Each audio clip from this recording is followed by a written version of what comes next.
Los alimentos como remedio natural. Subtítulo: cavan sus tumbas con sus dientes. La razón por la cual muchos hombres se quejan de enfermedad es que dejan de hacer suficiente ejercicio y se complacen en comer en exceso. No se dan cuenta de que tal conducta pone en peligro la más vigorosa de las constituciones. Los que son de temperamento lento deben de comer con mucha parsimonia y no rehuir la carga física. Muchos hombres están cavando sus tumbas con sus dientes. El sistema, al asumir la carga colocada sobre los órganos digestivos, sufre y el cerebro pierde mucha energía. El transgresor debe pagar con sus propios cuerpos la penalidad por cada ofensa cometida contra las leyes de la salud. Subtítulo: una causa de los olvidos. La intemperancia en el comer, frecuentemente el poner en el estómago 2 veces la cantidad de alimento que su organismo necesita, este alimento se corrompe, su aliento resulta ofensivo. Las dificultades de estreñimiento son agravadas. El estómago está sobrecargado. La vida y la energía son desviadas del cerebro para hacer trabajar el molino del estómago que tritura el material que se ha puesto en el estómago. En esto, las personas manifiestan poca misericordia hacia sí mismas. Las personas glotonas, cuando se sientan a la mesa, hacen que esta sea la causa de los olvidos y la falta de memoria. Las personas dicen cosas y entonces cambian completamente y afirman que han dicho algo distinto. Este olvido es un resultado seguro de la sobrealimentación. Esto sucede cuando las personas son intemperantes. Consejos a los sedentarios. Subtítulo: el exceso en el comer es particularmente perjudicial para los de temperamento lerdo o lento. Los tales deben comer con frugalidad y hacer mucho ejercicio físico. Hay hombres y mujeres de excelentes aptitudes naturales que por no dominar su apetito no realizan la mitad de aquello que son capaces. En esto pecan muchos escritores y oradores. Después de comer mucho, se entregan en sus ocupaciones sedentarias, leyendo, estudiando o escribiendo, sin darse tiempo para hacer un ejercicio físico suave luego de la comida. Nota de la lectora: recordar que es importante hacer una caminata de 10 o 15 minutos para que el estómago y la función digestiva se haga de la mejor manera. Cierro paréntesis. Continúo la lectura. En consecuencia, el libre flujo de los pensamientos y las palabras queda contenido. No pueden escribir ni hablar con la fuerza e intensidad necesarias para llegar al corazón de la gente y sus esfuerzos se embotan y se esterilizan. Quienes llevan importantes responsabilidades y sobre todo los que velan por los intereses espirituales deben ser hombres de aguda percepción e intensos sentimientos. Más que nadie necesitan ser sobrios en comer y nunca debiera de haber en su mesa manjares costosos y suculentos. Los que desempeñan cargos de confianza deben hacer diariamente resoluciones de gran trascendencia. A menudo deben de pensar con rapidez y esto solo pueden hacerlo con éxito los que practican la estricta templanza. La mente se fortalece bajo la influencia del correcto tratamiento dado a las facultades físicas e intelectuales. Si el esfuerzo no es demasiado grande, cada nueva tarea añade nuevo vigor. No obstante, muchas veces el trabajo de los que tienen planes de acción importantes que estudiar y decisiones no menos importantes que tomar queda siniestramente afectado por un régimen alimenticio impropio. El desarreglo del estómago perturba la mente. A menudo causa irritabilidad, aspereza o injusticia. Más de un plan de acción que hubiera podido ser beneficioso para el mundo se ha desechado. Más de una medida injusta, opresiva y aún cruel ha sido llevada a cabo a consecuencia de un estado morboso proveniente de hábitos dietéticos erróneos.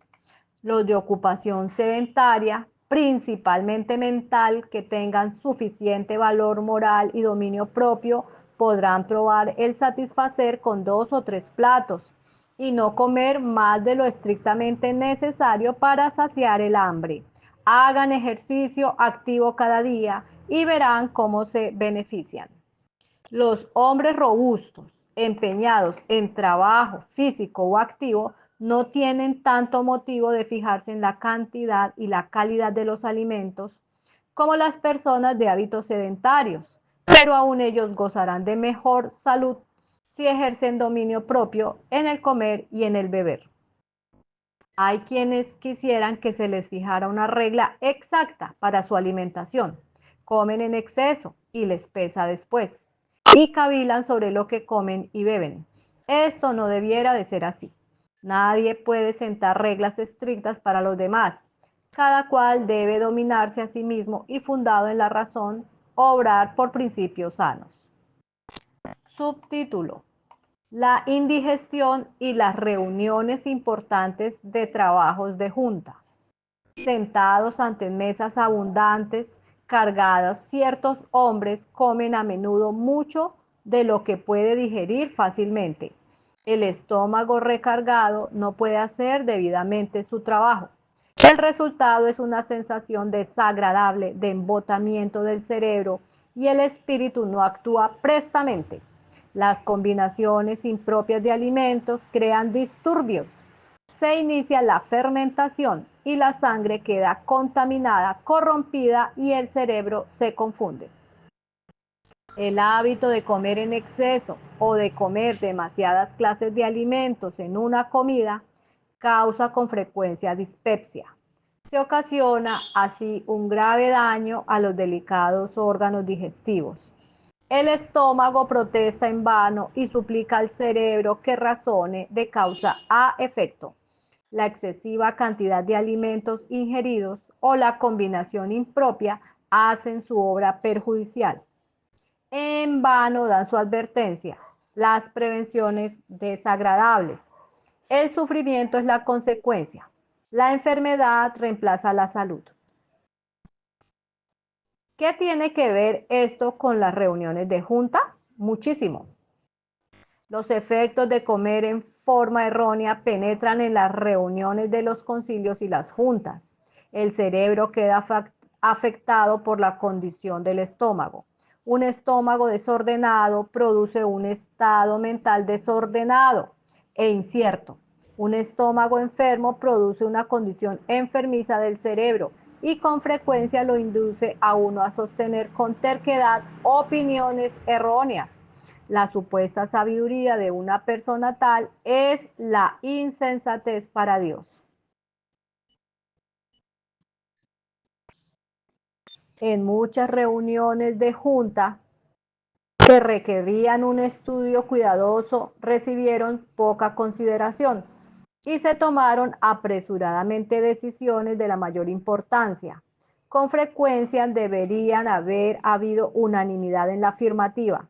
Ciertas negativas resueltas cambiaron por completo la atmósfera que reinaba en esa reunión.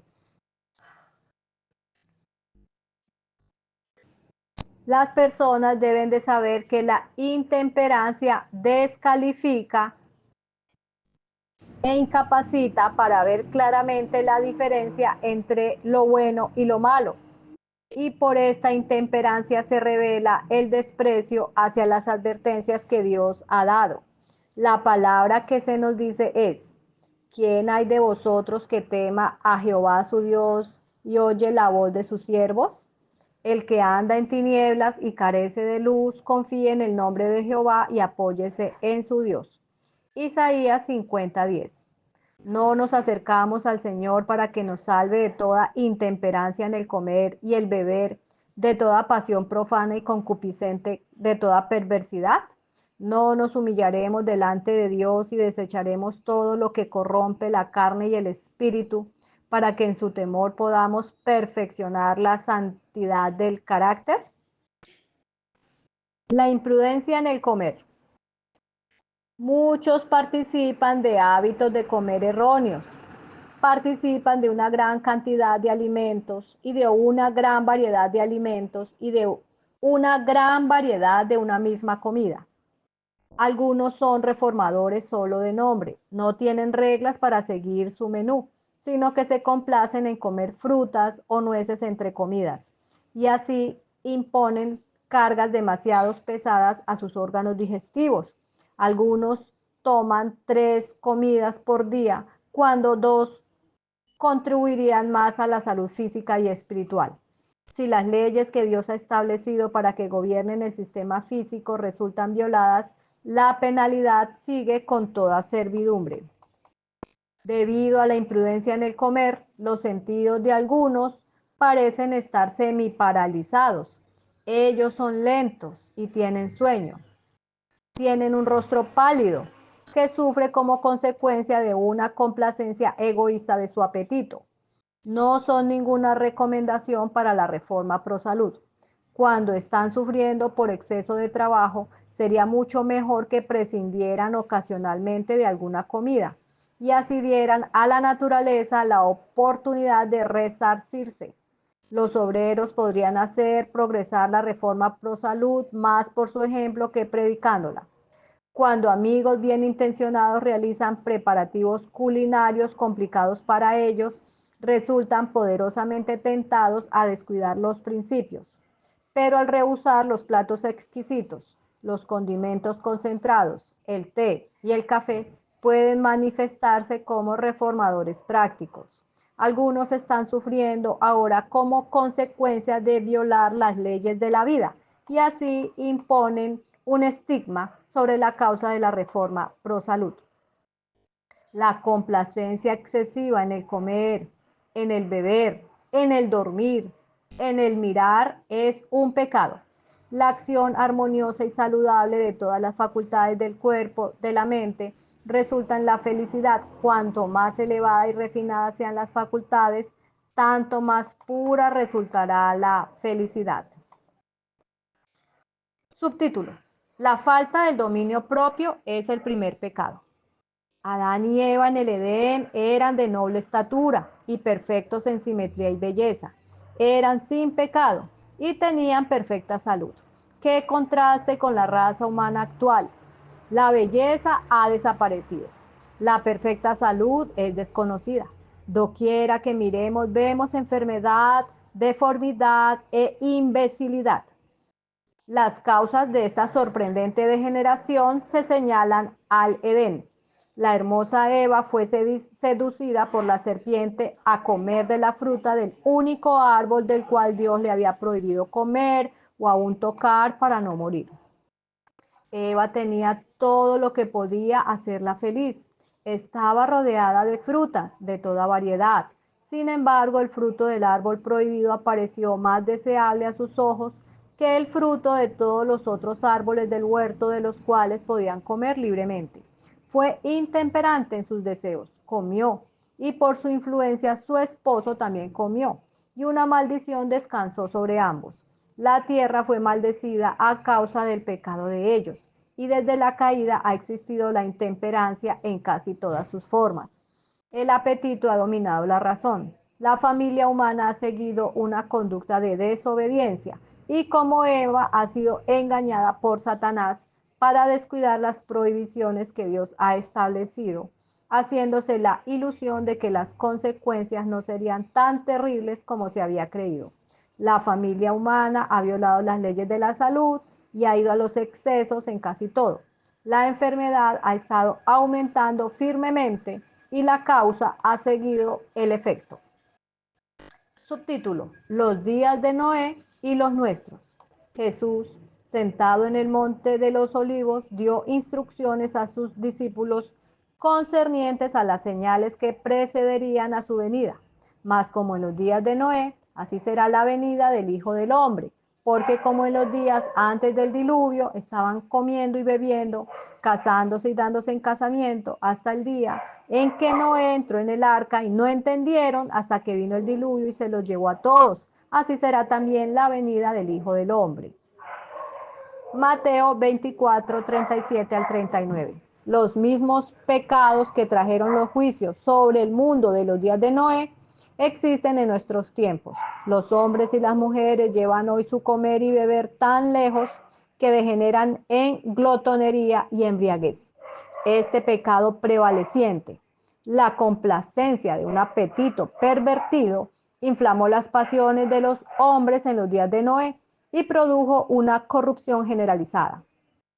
La violencia y el pecado alcanzaron hasta el cielo. Esta corrupción moral fue finalmente eliminada de la tierra por medio del diluvio.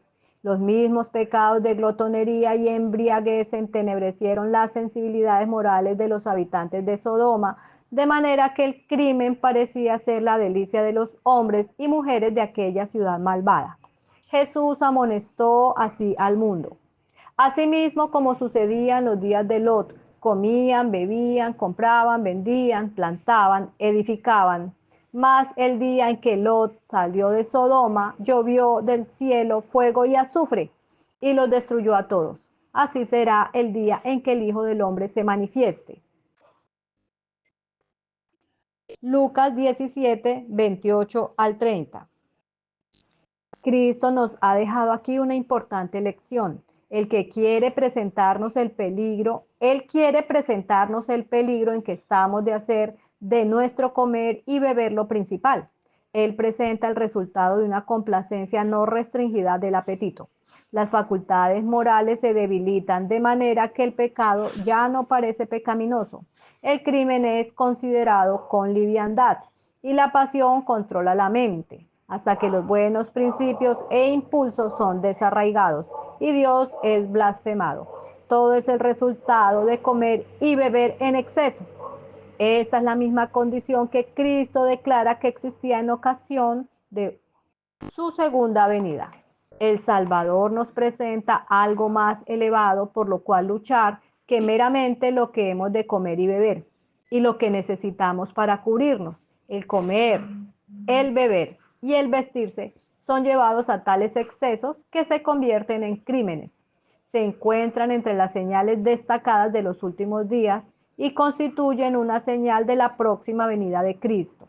El tiempo, el dinero y la energía que pertenecen al Señor, pero que Él nos ha confiado, son malgastados en superfluidades en materia de vestidos y lujos para el apetito pervertido, las cuales disminuyen la santidad y acarrean sufrimiento y decadencia.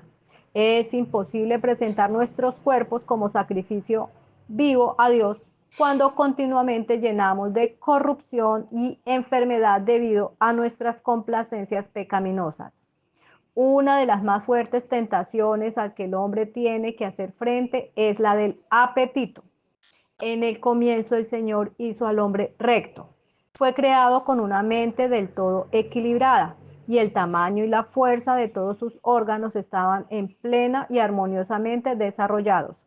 Pero debido a las seducciones del artero enemigo, la prohibición de Dios fue desatendida y las leyes de la naturaleza exigieron su completo castigo. Desde la primera vez que el género humano se rindió al apetito, la complacencia propia ha seguido aumentando hasta el punto de que la salud ha sido sacrificada sobre el altar del apetito. Los habitantes del mundo antidiluviano eran intemperantes en el comer y en el beber. Querían tener carne, aunque Dios en ese tiempo no les había dado al hombre permiso para consumir alimentos animales. Comieron y bebieron hasta que la complacencia de su apetito depravado no conoció límites, y entonces se corrompieron tanto que Dios no los pudo soportar más. Su copa de iniquidad o de maldad se llenó, y el Señor limpió la tierra de esta contaminación moral por tiempo del diluvio. Cuando los hombres se multiplicaron sobre la tierra después del diluvio, de nuevo olvidaron a Dios y corrompieron sus caminos delante de él.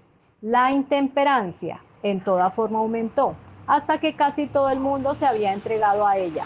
Ciudades enteras han sido eliminadas de la faz de la tierra por los crímenes degradantes y los repugnantes iniquidades que las convertían en una mancha en el hermoso campo de las obras creadas por Dios. La gratificación del apetito antinatural condujo a los pecados que causaron la destrucción de Sodoma y Gomorra. Dios adjudica la caída de Babilonia a su glotonería y su embriaguez. La complacencia del apetito y la pasión era el fundamento de todos sus pecados. Bendiciones.